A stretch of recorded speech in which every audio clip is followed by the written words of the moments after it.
Aloha, I'm Blake Goodman. I'm a bankruptcy attorney in Honolulu, Hawaii, and have been one for 25 years. I'd like to talk to you about some of your debt problems, and today we're going to focus on student loans and the bankruptcy code.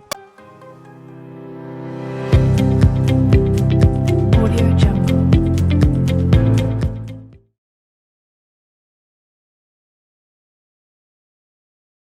Student loans are a particularly difficult kind of loan to discharge or eliminate in bankruptcy. They're the easiest loans in the world to get. They don't even check your credit, of course, when you're a young student or older student trying to get a student loan to finance your education. They're the most difficult loans to get rid of, actually. Student loans are basically non-dischargeable under the bankruptcy code, except for the person who qualifies for a hardship discharge. There are several kinds of student loans. There are things called private student loans, and there are student loans which are actually guaranteed by a governmental unit. The private student loans do have a chance of being discharged without a hardship qualification, but the government-guaranteed student loans are not dischargeable by law under any provision of the bankruptcy code without the hardship discharge. So before we talk about the hardship discharge, you should be aware that there is a potential for a private student loan being something that you could eliminate if you were successful in declaring bankruptcy under a couple of the chapters. We won't get into that in depth at this moment, but they're basically treated the same in all the chapters. But a private student loan, just to be aware, is when you took out money from Wells Fargo or Citibank or somebody that's a private lender and they don't have the titles following them around like Sallie Mae or direct loans or Fed loans or things like this.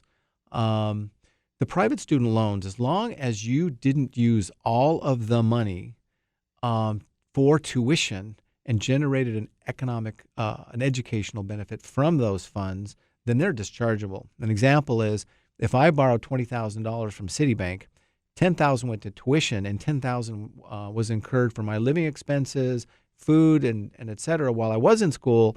The part that you incurred that did not go directly to education is a dischargeable element of that student loan.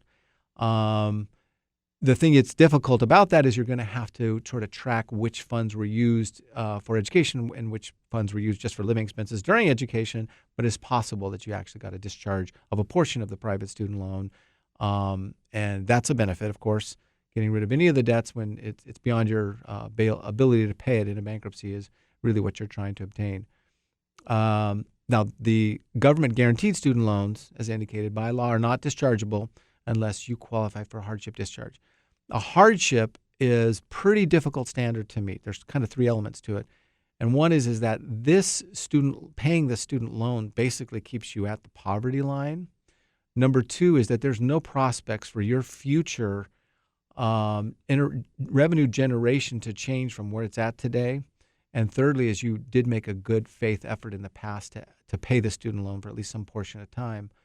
So if you can show those three things, it's possible that you get a hardship discharge or a partial discharge of your student loan in the bankruptcy process.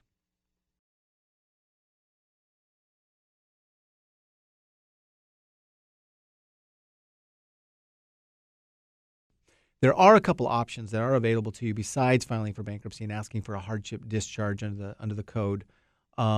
These are not real legal programs that you're going to be hiring lawyers to see. It's something that you can handle yourself, and that is go back to your student loan grantor and ask them for a forbearance of your payments because you can't afford to pay the payments given your current situation. So if income's down or there's some other change in your circumstances which prevents you from paying the installments that they're asking for, ask them for a relief of a forbearance, which will give you approximately 6 months, sometimes a year, where you're being given a suspension from having to pay your monthly installments.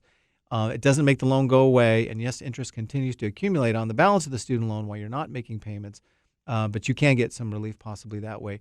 There is another program, an income contingency program, where if you will contact the student loan grantor and indicate to them that there is, over the course of my life, no way I could pay the entire balance of this loan because this is my income, And because of my disability or my situation or some limitation on my ability to generate a higher income in my given career profession, I cannot repay this in the course of my lifetime with any kind of reasonable forecast. They can themselves unilaterally allow you to reduce a portion of what you owe as long as you continue to pay under the terms that they agree, which is maybe a different interest rate, maybe a different installment, or something that is workable. But their attempts are to just make it doable for you and for them to get repaid as much as they possibly can. And that's sort of a nice provision that you can access in the event that the student loans do come to become too burdensome for you also. So that's what we can do outside of the law. Okay, so those are a couple of the options that are available to you regarding your burdensome student loans, which you're having a difficult time paying inside and outside of the bankruptcy code. This information is being brought to you by me, Blake Goodman. I have been a bankruptcy attorney for over 25 years, the last 15 here in Hawaii. Besides bankruptcy, we do some other debt relief programs. I would be happy to discuss your situation with you. If I can help you in any way, shape, or form, feel free to contact us.